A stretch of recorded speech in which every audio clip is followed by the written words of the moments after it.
Bismillahirrahmanirrahim. Kalau tidak kerana bintang, tak akan bulan kelihatan tinggi. Kalau tidak kerana pidato, takkan saya berada di sini.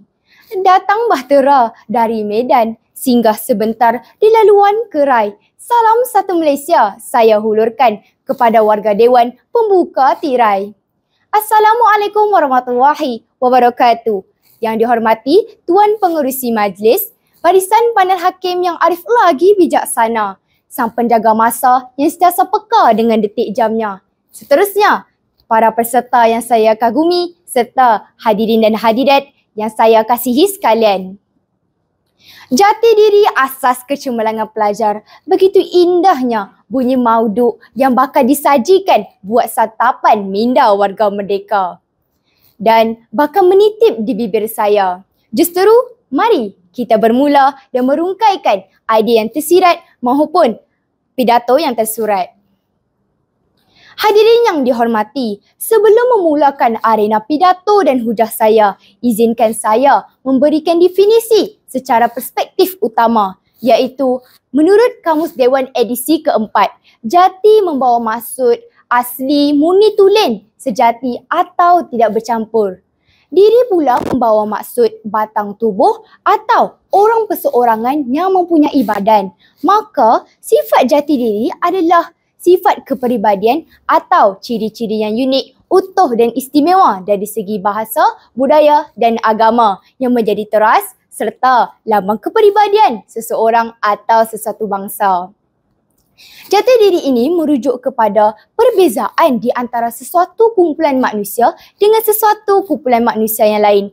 Tidak ada jalan pintas untuk mencapai matlamat, melainkan individu perlu berusaha bersungguh-sungguh, mempunyai tekad yang dirancang serta disiplin yang tinggi. Hadirin yang dikasihi sekalian, indikator yang pertama di bawah lembayung kata perwatakan mempengaruhi jati diri. Jati diri terbahagi kepada perwatakan nampak seperti pakaian dan perwatakan yang tidak nampak yang membabitkan emosi atau karakter seseorang yang terbentuk daripada latar belakang keluarga maupun persekitarannya. Perwatakan nampak dan tidak nampak itu menunjukkan keterampilan seseorang yang boleh mewakili dari segi bahasa, budaya dan negara. Sebagai contoh, individu memakai baju kebangsaan tidak dikaitkan dengan emosi atau karakter seseorang kerana semua bangsa Malaysia tidak kira bangsa memakai baju kebangsaan. Ini menunjukkan gayanya sopan santun melalui pakaian sahaja. Individu perlu menguatkan jati diri dengan mengamalkan sifat atau gaya yang sopan santun seperti bertutur secara halus dan bersopan santun ketika berinteraksi dengan orang tua maupun sesama rakan. Jika di kampung, individu boleh mengamalkan gaya yang sopan santun dan perlakuan ini harus terus kekal hingga ke peringkat universiti. Bukannya mengamalkan gaya yang bercanggah dengan jati diri sebagai seorang pelajar. Justeru, kita harus menganjurkan aktiviti demi memastikan sifat jati diri atau semangat patriotisme ini dapat terus subur dalam setiap diri individu seperti mengadakan program memakai baju kebangsaan di institusi pengajian tinggi. Indikator saya yang kedua di bawah berdasarkan kata kunci pengembangan peribadi dalam membentuk jati diri untuk kecemerlangan pelajar. Globalisasi yang bercanggah dengan jati diri pada masa kini telah menggugat usaha membina pelajar yang cemerlang sehingga ada yang mempunyai kecelaruan dalam menetapkan identiti dalam sesuatu bangsa. Tafsiran jati diri ini perlulah dikemukakan kepada semua pihak, terutamanya generasi muda, agar perkataan besar yang membawa pelbagai maksud itu dapat ditafsirkan dan diterjemahkan dalam setiap kehidupan harian mereka. Sebagai contoh, jati diri generasi muda kini sering terpinggir kerana mereka dilihat kurang berkeyakinan diri hingga ada sesetengahnya terjebak dengan krisis identiti. Tafsiran jati diri bagi mereka hanyalah mempunyai kad pengenalan sahaja. Sebenarnya jati diri ini sebenarnya membantu mereka untuk menjadi lebih berketerampilan dan lebih berdisiplin. Indikator saya yang ketiga, berdasarkan kata kunci, semangat patriotisme juga diperlukan dalam pembentukan jati diri. Remaja perlu menguasai setiap ilmu yang dipelajari demi memastikan ilmu tersebut bukan hanya digunakan untuk lulus peperiksaan sahaja, malah dapat memanfaatkannya demi membangunkan diri bangsa dan negara.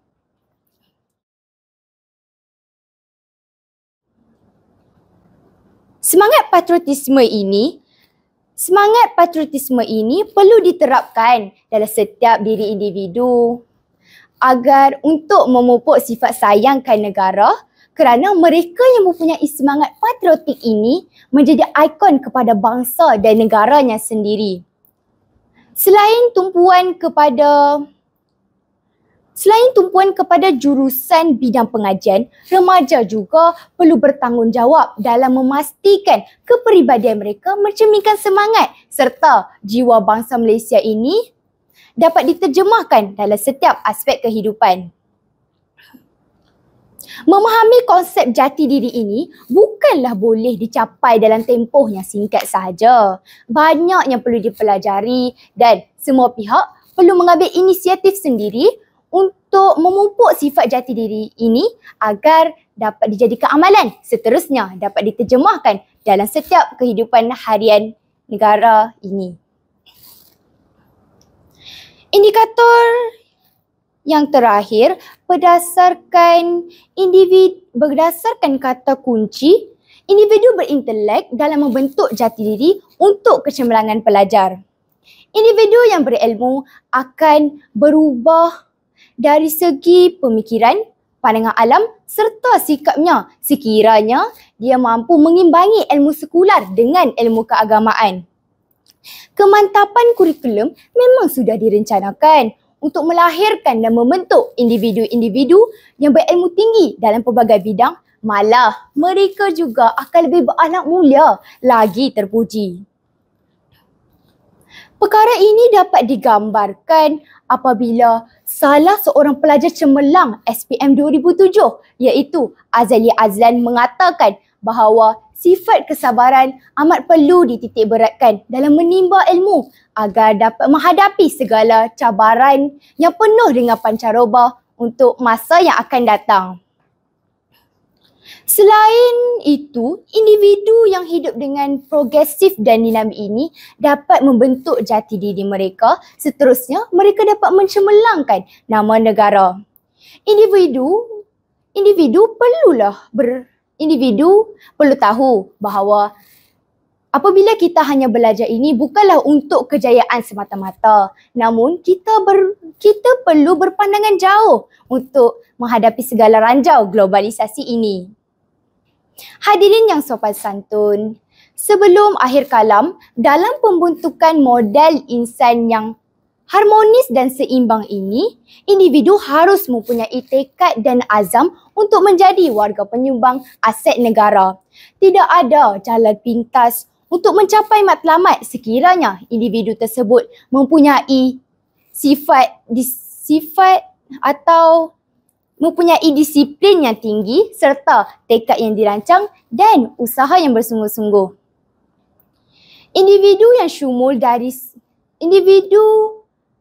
Kesannya individu tidak akan jumud dari segi pemikiran.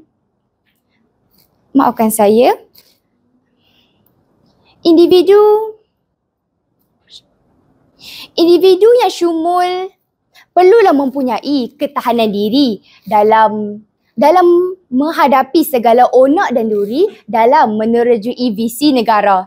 Percayalah, asas inilah yang menjadi asas yang terbaik dalam membentuk seseorang tersebut menjadi warga penyumbang bukan sahaja kepada negara Malaysia yang dicintai, tetapi individu tersebut juga dapat merealisasikan aset negara. Akhir kata, saya memohon beribu kemaafan sekiranya ada kesalahan atau tersilap bahasa. Sekian, wabillahi taufik wal hidayah. Wassalamualaikum warahmatullahi wabarakatuh.